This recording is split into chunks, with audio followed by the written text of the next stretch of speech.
Hi. So I'm Purvi. And I'm Julia. Yes, and welcome back to our chapter 2 to the Wisdom Workshop. By the way, we have we just renamed our podcast to the Wisdom Workshop because we are of the opinion, first of all, it's not that difficult to pronounce it, and it includes everything and doesn't exclude everything. So if we talk about ancient Eastern and Western wisdoms, and naming it the Wisdom Workshop, it includes everything, right? Yes. And today in chapter 2, we are talking about attachment, how the materialistic world depicts our limits.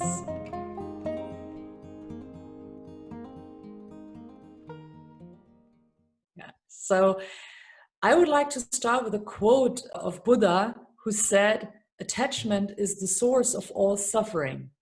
Or there is another quote said by Vishal is his name, "Attachment is another name for disappointment."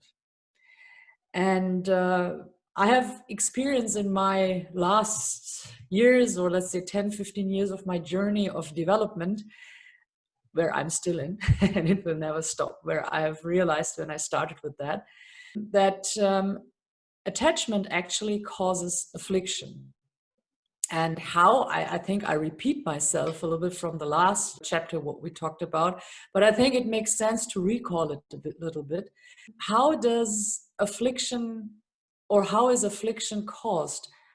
To my opinion, it's actually through our 5+1 senses. 5+1, because thoughts in the ancient Eastern wisdoms are also considered as a sense, and which we mentioned, we react on what we like or dislike.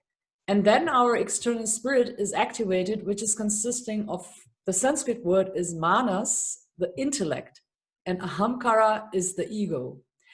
And there is the dominance of the senses, the thinking and the emotions, the willpower, the motivation to perform and function in life. And there we really feed our external self.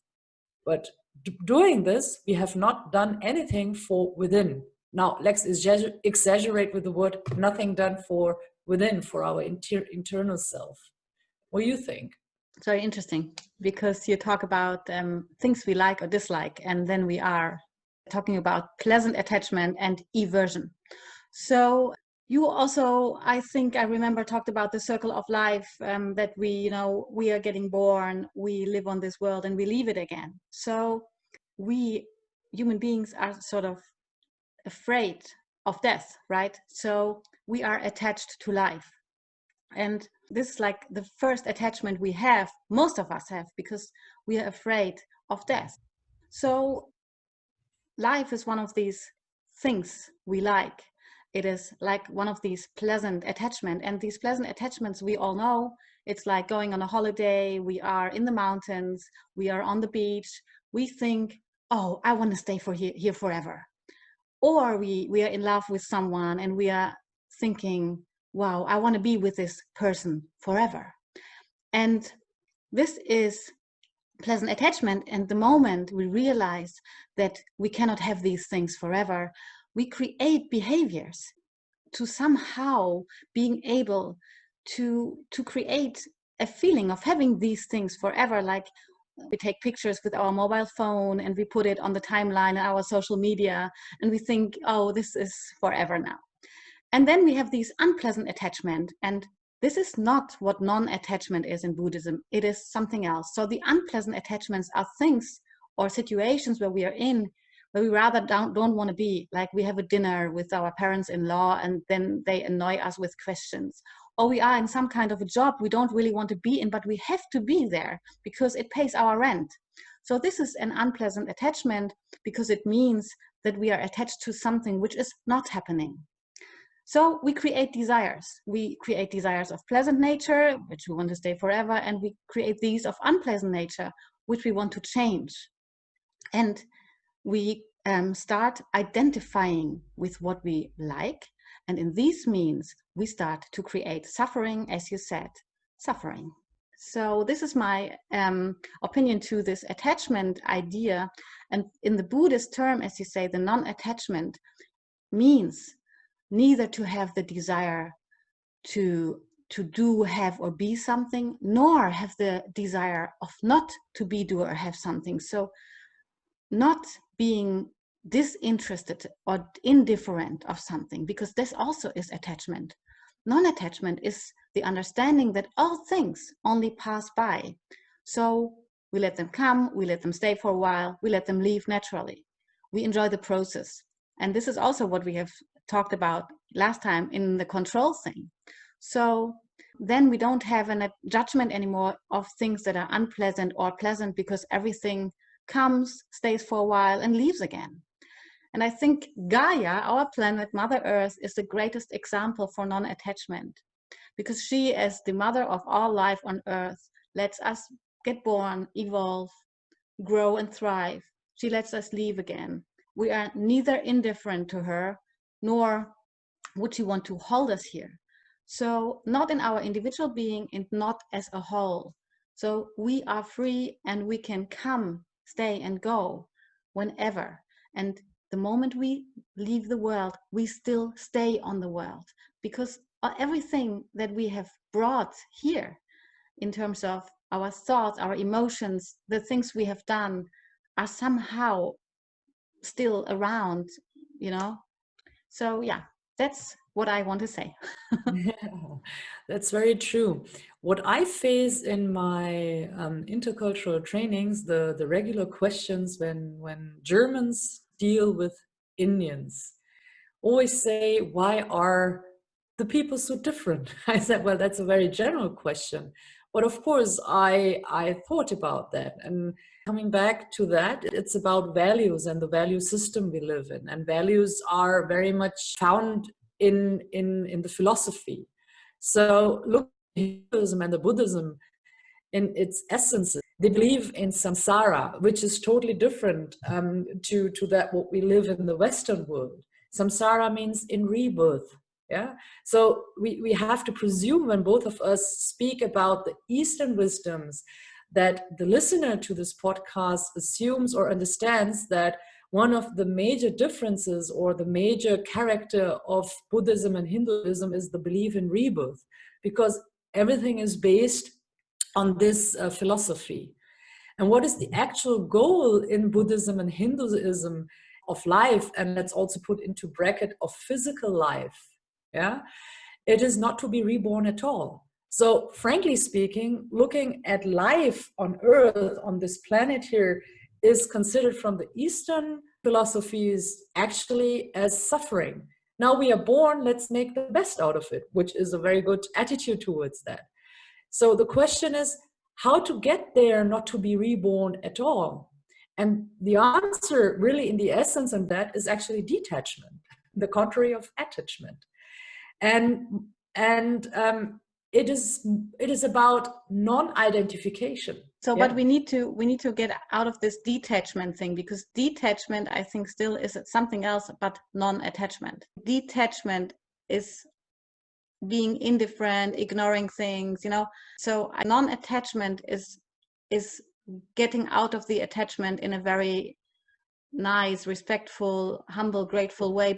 So when I talk to people about this, they say, oh, come on, Julia, how can I be in a marriage not being attached to my wife? Then I'm detached. And I say no. So detachment is like the negative attachment, as you say, the opposite of attachment. And non-attachment is lying in the middle. So I think detachment is a word which we should not use if we explain how this could be lived, because detached is someone who ignores, who just doesn't want the other thing anymore. And this is also this negative attachment, you know. I totally agree with you, and I will also use, or let us use the term non-attachment. Okay. Yeah? Very, thank you for that.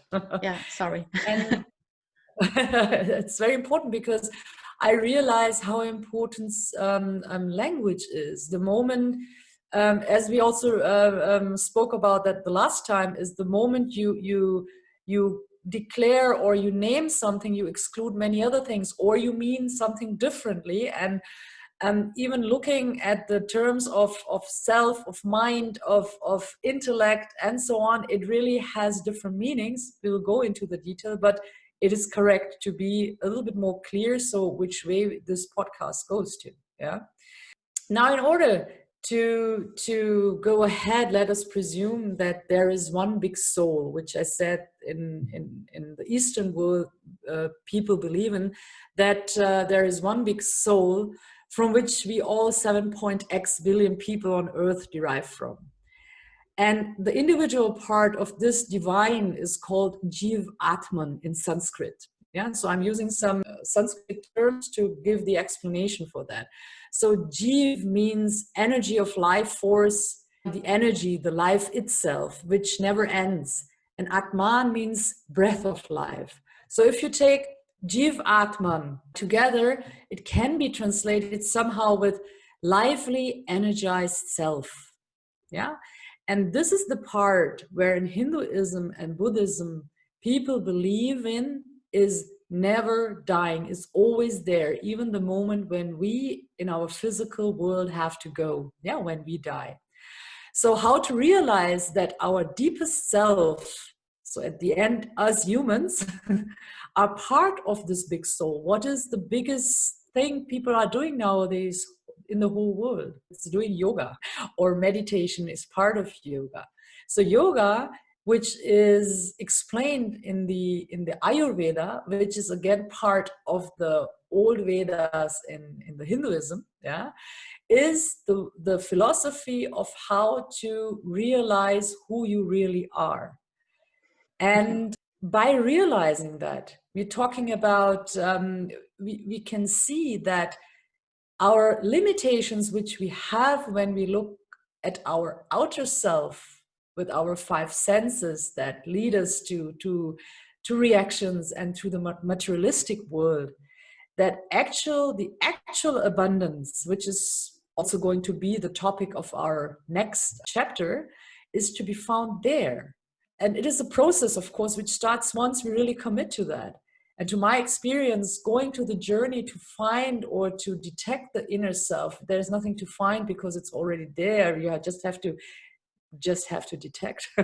It is a journey which never ends. And in the Western world, and increasingly in the Asian world too, people have lost the connection to themselves, to this inner self, which we were actually born with. Yeah. And everything that is manifest and we can see with our six senses, we do believe in. And since our body is manifest, that is, we always believe in that, what we touch. And of course, it's also part of reality. And if we stop identifying and being attached to our body, we can recognize our inner self. And how to get there, we will speak in the next chapters, because I've already given many terms which are a little bit different and maybe difficult to understand. But I think it helps, because sometimes in those people who are already doing yoga, saying namaste and using terms from the Sanskrit, it helps them to understand what it actually means.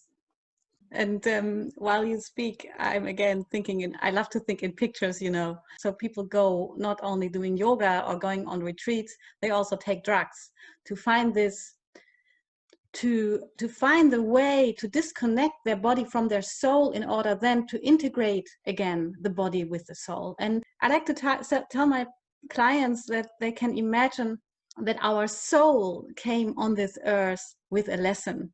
And it chose a human body, just like we choose a dress every morning when we get up for the day. So imagine the soul chooses us as this human body, and we are being born as this little baby, not having any functioning of our body system, of our language. And we first need to adapt to the world. We need to learn how to move, how to drink, how to eat, how to speak. And being a human being is so demanding on us and so distracting us that we forget about the lessons we have brought with us as souls. And while we stumble through life, we come along all these obstacles, all these illnesses, all these problems, also all these joys, all these fun things.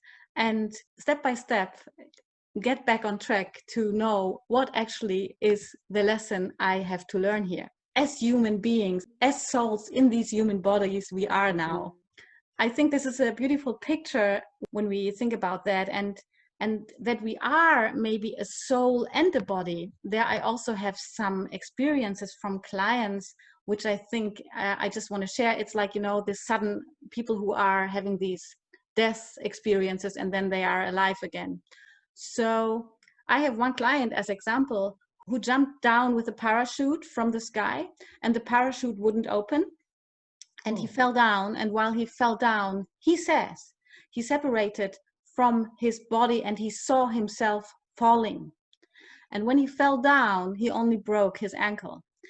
And I talked about this with many doctors and also with people who study that. And they told me that the moment you leave your body, the body starts becoming like a ball, and it jumps on the floor and you don't hurt because all the structures are soft. The moment you are not separating yourself, you are afraid of dying, you sort of tense, and the tension when you hit the ground kills you. So there are mechanisms of leaving our body. It is possible to separate body and soul, and it is possible to join them back again. So again, everything is separated, all is one, and the possibility is there. And this is not the only person with an accident I had who told me this kind of story. So yeah.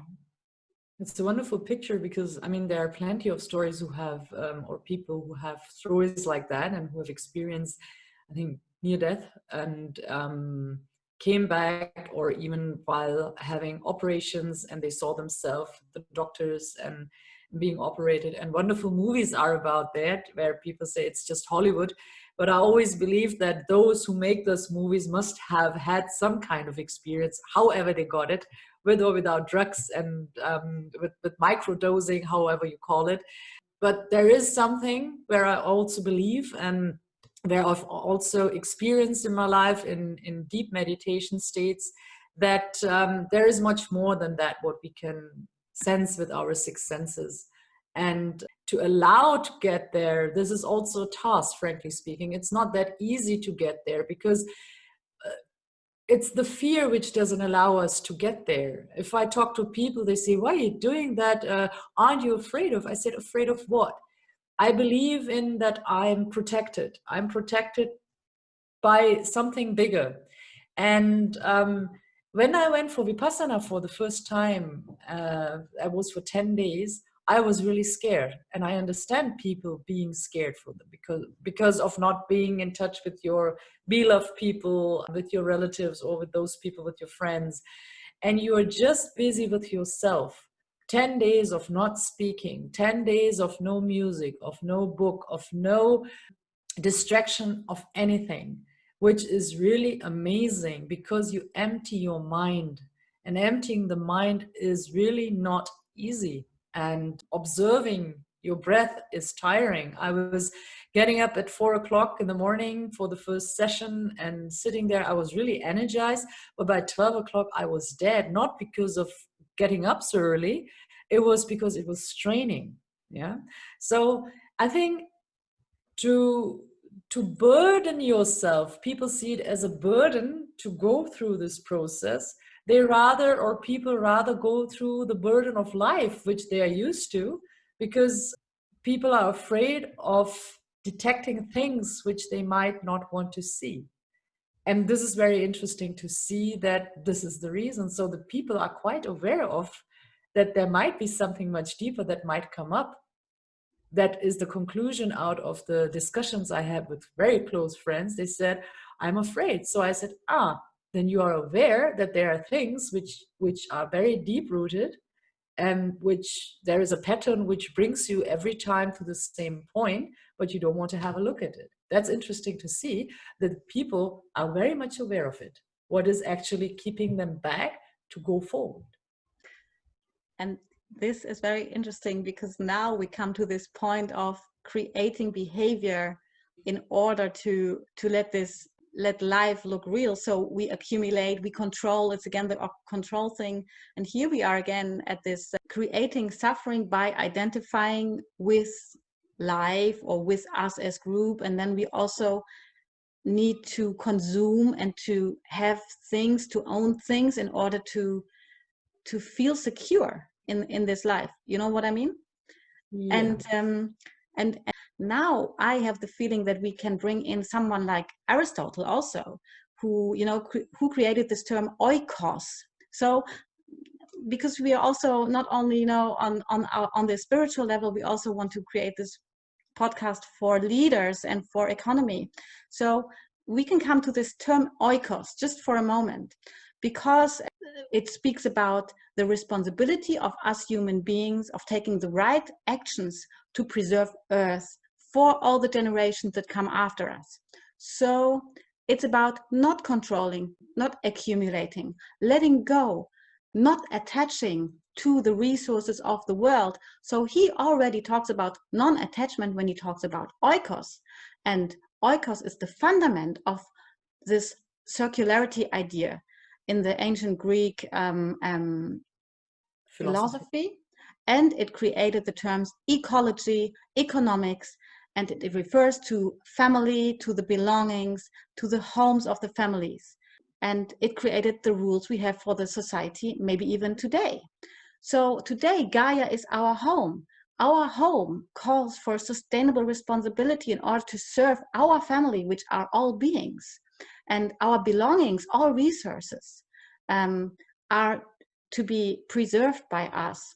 And there we are at the non-attachment idea of Buddhism in a very, very, very, let's say, Gaiaistic sense, in the future sense. So all the ancient stuff and today just, you know, fits perfectly in each other. That's true. And of course, leadership is then at the end the question, what does leadership need? So it needs non-attachment, and especially from the ego. So if we look at the leaders we have today in many countries or in many enterprises, multinationals and so on, and looking at the news, it's still very much attached to the ego. And once I believe very much we have leaders in the world who realize this and also support this philosophy of non-attachment, I believe that more people are able to live in a dignified world. Now, I'm again creating a romantic view, but we are right now in a position where we have to think about it. If we as humans and as Gaia want to survive on this planet. And I think we need a total different definition of work. It's not to survive the next day, because right now it keeps us really imprisoned and doesn't allow us to unfold our deepest potential, about which we just talked in a very, very short manner. And for example, if world leaders implement, and now I'm taking really the term unconditional basic income, for example, yeah, from the political point of view, that would focus totally on different things than the work itself, because the definition of work, what we have developed in the last centuries, made us slaves of few people who are then able to live in a very nice way, but the rest cannot live in a dignified way. Dignity to me means to live in a peaceful and happy means every day. And I think, and I believe very much in that each and single person in this world has the right for that. Yeah. And this energy of thoughts would be directed, if we are able to have this basic income, this unconditional basic income, this energy which we focus on while thinking on how to survive tomorrow, this energy would go, and we would be directed to questions like, what is my purpose and how can I fulfill this? Yeah. And again, I said it's a romantic thought, but it's necessary. And by the way, the unconditional basic income is a topic which is implemented since years and tested since years quite successfully. And those people who always say that those who would get money for nothing, because that's the definition of work, if you work, we'll get money. Now we have to have a paradigm shift and a shift in our value system. Yeah, this is really a major shift in the value system.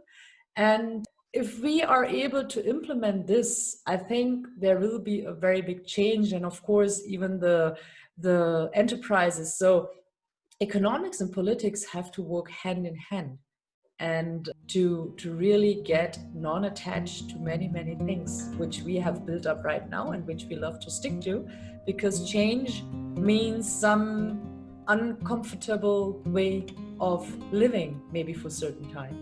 But this is whoever has gone through change, and I think so there is no one who has not gone through change in his or her life, personally, in a collective way, or in an enterprise, knows how it means. But at the end, when you go through it, it makes, to a certain extent, it makes sense.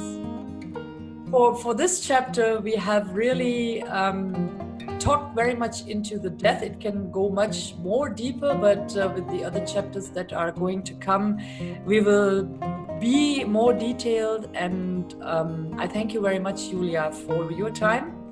And I'm looking forward to the next chapter, which we can already reveal is about where to find abundance.